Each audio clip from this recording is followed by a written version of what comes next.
find more information about grants that you provide for food waste? Yeah, so the grant program we have, it's called the Recycling and Reuse Business Development Grants. If you go to the DEP website and just search for RBDG, you'll find that grant program. It's actually open right now. There's an application deadline of March 29th. And that's for either collection of food material or processing. And I should mention that we funded grants for food donation and rescue organizations through that program as well. And then the Recycling Loan Fund, same thing. If you go to our website, search for Recycling Loan Fund, that's available on an ongoing rolling basis, so you could apply for the loan fund at any time. But the grant program does have, the current cycle has a March 29th application deadline. Just a follow-up question. Do you have any data on what the average hauler is charging a restaurant or someone who's generating food waste?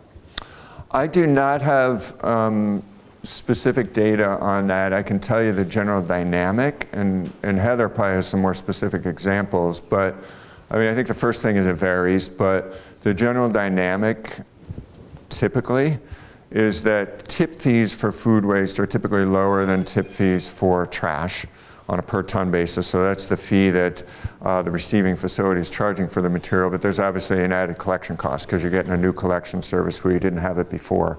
So the dynamic is the cost increases because you're adding a collection cost, but then you get typically a differential tip fee savings.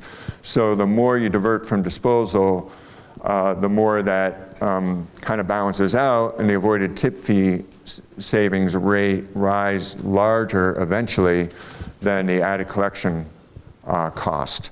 That's one of the reasons why we started at the 1 ton per week threshold, because that was the most cost-effective size generator to do it. As we go smaller, the economics become more marginal, and it's more difficult to save money, and sometimes for some businesses below the threshold or around the new threshold, it may be more expensive to collect food waste compared with not collecting food waste. That's one of the other reasons why we always talk about the opportunity to reduce food waste at the source and to look at food rescue and donation, which can be more cost-effective strategies and better strategies both environmentally, economically, and socially. Thank you. Very good questions. I'm also the liaison for the SMART grant, so if you want a connection, I'll leave my cards as well. So if you want to email me, I can send you links and information as to what John here was responding to. Any other questions? Nobody wants to ask now that I made you identify yourself. Gordon, and then Gordon Starr from Barnstable. So when you do enforcement, are you enforcing the hauler or the business where it came from? So the question was whether we're enforcing against the hauler or the business where it came from, you said? Yeah. So 90% of the time our enforcement is against the business where it came from. So that's our sort of presumption. But that's not always the case. So I can tell you a couple types of examples where we've done enforcement against the hauler, and again, roughly 1 out of 10 cases. So one example would be where we learned that the load that was disposed of was actually a recycling load or actually a food waste load, and it got the hauler, for whatever reason, mistakenly on purpose, we don't necessarily know, delivered that for solid waste disposal. That's a hauler violation, right? That's not the business's fault. They separated the material. They had a service agreement with the hauler, and the hauler brought the wrong container to the wrong place.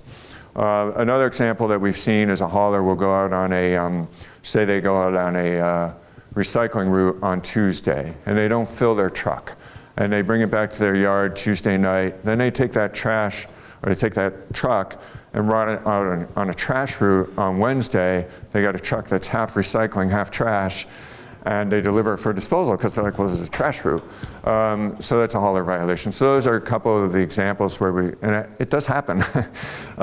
So there's a couple of examples where we do enforcement against the hauler, but most of the time, we're trying to do enforcement against the waste generator where it came from, because typically that's where the change needs to happen to keep the banned material out of the trash. The only other scenario where we might do enforcement against a hauler is when it's like a rear load packer truck and there's a bunch of large cardboard in there, or there's a bunch of bags of leaves that the hauler loaded into the rear packer. So that would be a hauler violation because this material is set out separately. They loaded it themselves and then delivered it for disposal. So there's a few scenarios like that, but most of the time it's the waste generator where the material came So from. you don't go into businesses? Do you work with the local board of health at all? We do not do no, we go out to businesses if they'd like us to, but we do our inspections and we do enforcement based on from the point of disposal. So we either it's a sole source load that came from one location, or the load has material that specifically identifies that business, for example, boxes with their shipping label on it, or papers and things like that. Great, thank you, Gordon. We have one more question, and then we're going to move on. Just a reminder, we do have a networking session after the fact, so I believe John is going to stay and be able to answer any other questions as we move along. Quick question. I'm interested in reducing food waste at the consumer level even before it goes to the compost pile. I don't want to take up too much of your time now, but is there a source of more information on what you're planning for educational programs in that area?